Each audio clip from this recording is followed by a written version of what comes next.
It's coming through. People are grouping together in counties all across this nation and learning that we don't have to wait for someone to stand up for us. We can stand up and just look for who to follow. And examples like Lyra and Ryan. It's Lyra. Sorry, Lyra. Sorry. I always think of you as a beautiful instrument. Yes. Like a lyre, the beautiful. Lyre. It's the lyre. That, and you play the. I play the lyre. Have it? Yes, I love it. See, I have to get good enough on my cello so I can play with you. Oh yes, let's. So, thank you both for doing that. People are starting to stand up and advocate for one another, even if they're walking each other hand in hand. Hey, it's your day one day, it's my day the next day, because of your example and the examples of the least of us, as I call us. I'm stuck in bed today. I did too much yesterday, so I'm down today. We're making a difference. Our voices are being heard. Our message is getting across. Second, with all the thanks and gratitude and peace, love, and light and blessings to those who stand up. You're truly warriors. Whether you realize it or not, you are the leaders and the generals in a movement that is just starting to coalesce and come together.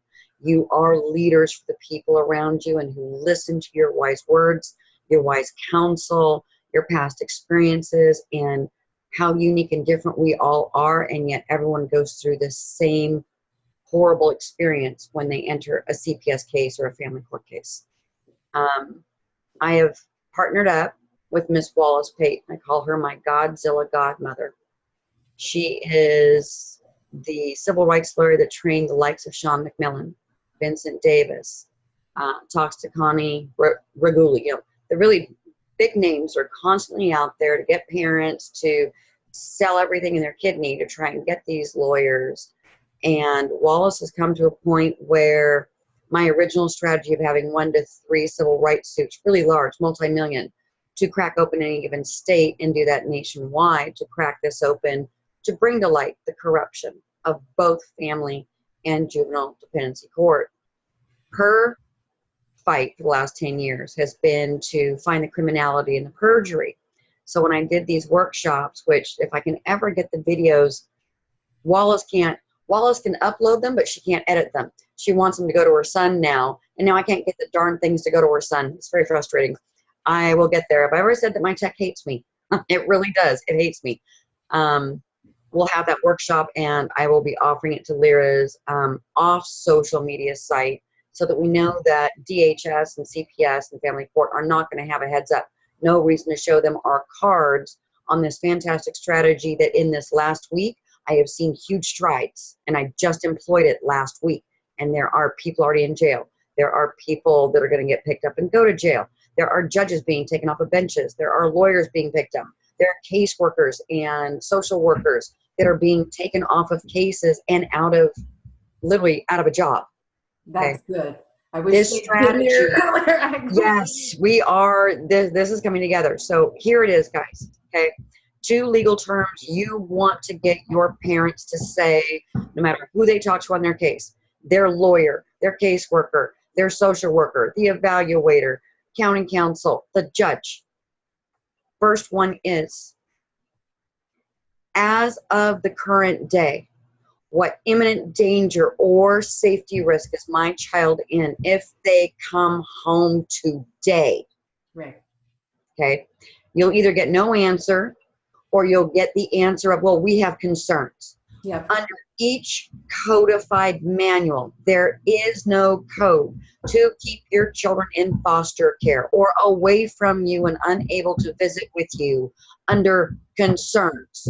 So unless they can show under the FRI Act that they have a crystal ball that shows 30 years into the future and every horrible thing you may do that they have concerns over, they can have all the concerns they want, and they don't mean legal squat. Okay. Yeah.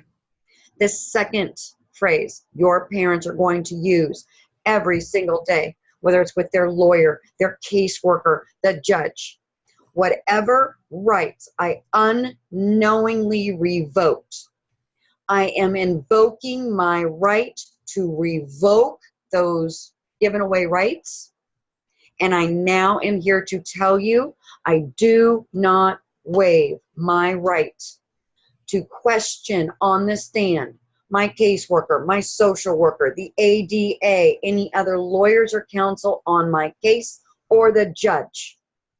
Okay? These two phrases alone are getting CPS and family court judges, evaluators, GALs, and everything else put into a tailspin. And here's why. They are phrases that are taken directly out of the manual that parents rarely see. Lawyers in any county can get these manuals for free. All they have to do is contact the county commissioner, and every county commission is the overseer for their CPS and family court, and they are to be sent each manual. One is for family court, that's specific under FL in California, or the JV code here in California. It's JVS, like in Ohio, it's JFS. Jobs, family services. It's bizarre.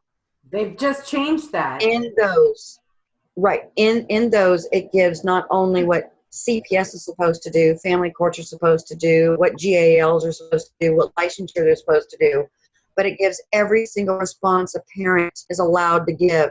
They do not want this information out.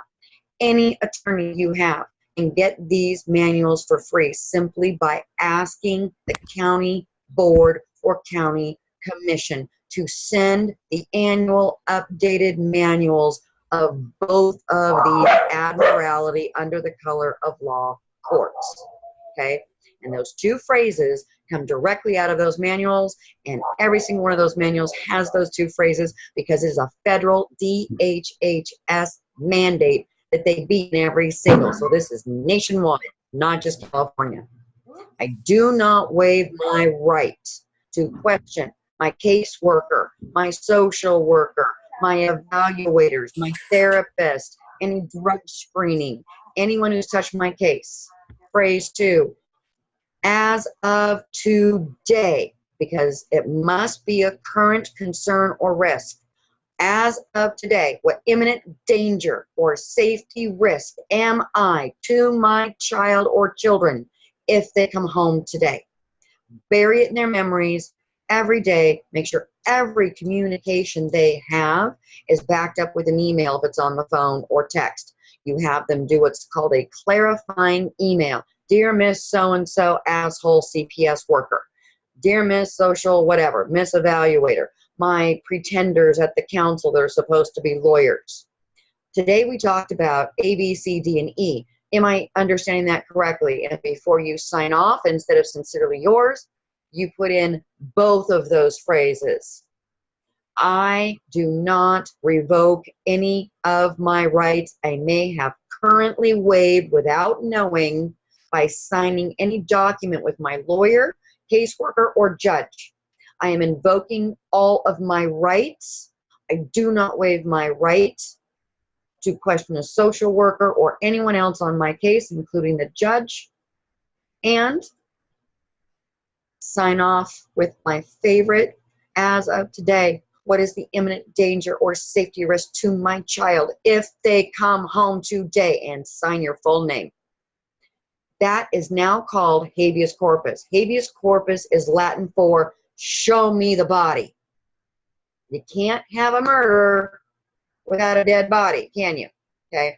Old Latin. This comes right out of the Magna Carta, which is the basis for one of the best legal systems in the world, which is ours. We just have been dumbed down, and it's been so apathetic and been run on itself that it's just run amok.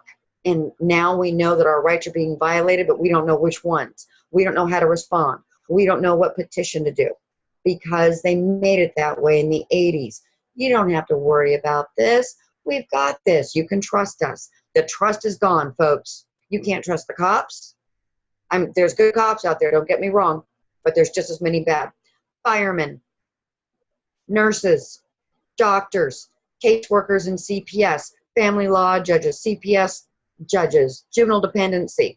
Any trust that was inlaid inherently before the 80s has slowly eroded away to where we are now literally at the apex of a huge movement nationally coming together of parents just like us talking in very similar formats and sharing this information with one another. So it is imperative that we share it with people we know that are going through this. No need to tip our hand to any CPS or DHS worker because we are coming for them. Thank you, Pamela. And I